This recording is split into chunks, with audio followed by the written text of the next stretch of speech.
પિંગલેશ્વર મહાદેવ ખાતે મહાશિવરાત્રિના પર્વમાં દર્શન માટે મોટી સંખ્યામાં દર્શનાર્થીઓ ઉમટ્યા હતા, જેના કારણે રોડ પર 1 કિલોમીટર સુધી લાંબો ટ્રાફિક જામ થયો હતો.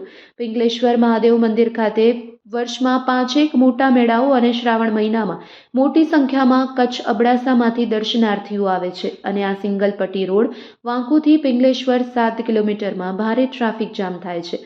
તો આ રોડને મોટો પહોળો બનાવવા દર્શનાર્થીઓની માંગણી છે, જેના કારણે સરળતાથી મહાદેવના દર્શન અને બીચ સુધી લોકો સરળતાથી પહોંચી શકે. મોટું તીર્થસ્થળ હોવાથી રોડ વાંકુથી પિંગલેશ્વર જલ્દી પહોળો કરવા મંજૂરી આપવામાં આવે તેવી માંગ કરવામાં આવી છે. અત્યારે ખૂબ ટૂંકો રોડ છે અને ખરાબ રોડ છે, તેને મોટો કરી નવો બનાવવામાં આવે તે માટે ધારાસભ્યએ પણ પોતાના લેટર પેડ પર રજૂઆત મૂકી છે. તો સત્વરે નવો મોટો રોડ મંજૂર થાય તેવી તંત્ર સમક્ષ વિનંતી કરવામાં આવી હતી. રિપોર્ટ બાય અમિતભાઈ ભાનુશાલી, નલિયા, અબડાસા.